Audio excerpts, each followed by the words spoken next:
Hi అండి అందరికీ ఎలా ఉన్నారు?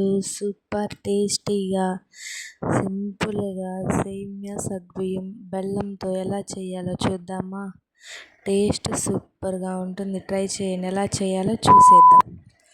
ఒక కప్పు సగ్గుబియ్యం తీసుకోండి. ఒక కప్పు సగ్గుబియ్యం, కాచి చల్లార్చిన పాలు ఒక కప్పు, ఒక గిన్నె పెట్టుకొని వేయించుకోవాలిగా నెయ్యి వేసుకోండి. నెయ్యి హీట్ అయిన తర్వాత జీడిపప్పు, ద్రాక్ష, కొబ్బరి ముక్కలు నా దగ్గర ఉన్నాయి వేసుకుంటున్నా. కొంతమంది బాదం పప్పు అవి వేసుకుంటారు, వేసుకోవచ్చు, కానీ నేను వేసుకోవట్లేదు.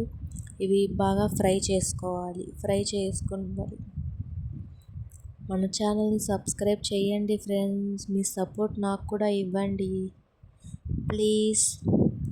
ఇలా ఫ్రై చేసుకున్న తర్వాత ఒక దాంట్లో తీసుకొని మళ్ళీ సేమియా కప్పు తీసుకోవాలి. సేమియాని కూడా వేయించుకోవాలి నెయ్యిలో. బ్రౌన్ కలర్లో వస్తే సరిపోతుంది. మనం తీసుకున్న క్వాంటిటీకి ఇవి సరిపోతాయి.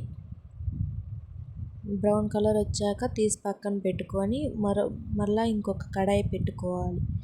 దాంట్లో తగినన్ని వాటర్ పోసుకొని మనం ముందుగా నానబెట్టుకున్న సగ్గుబియ్యం వేసి 2 minutes బాయిల్ చేసిన తర్వాత సేమియా కూడా వేసేసి సేమియా కూడా బాగా కుక్ అవ్వాలి. రెండు బాగా కుక్ అవుతున్నప్పుడు పాలు పోసుకోవాలి. అలా ఈ మాత్రం అది అలా వస్తే సరిపోతుంది. మనం తీసుకున్న వాటికి పాలు పోసుకోవాలి.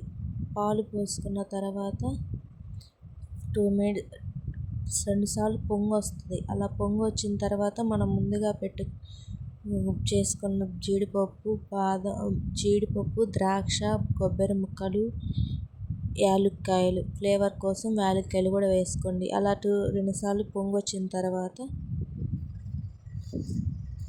కాసేపు చల్లారనివ్వాలి. అవి చల్లారిస్తేనే బాగుంటాయి.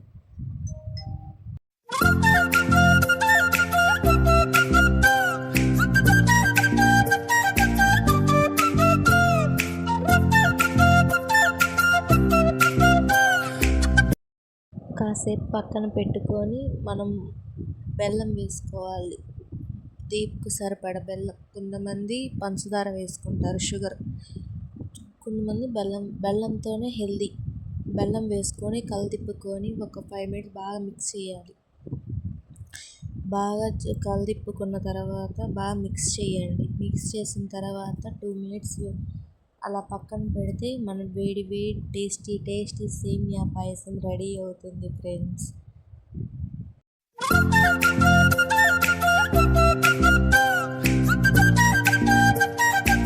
బెల్లం అంతా పూర్తిగా కరిగిపోయేదాకా మిక్స్ చేయండి.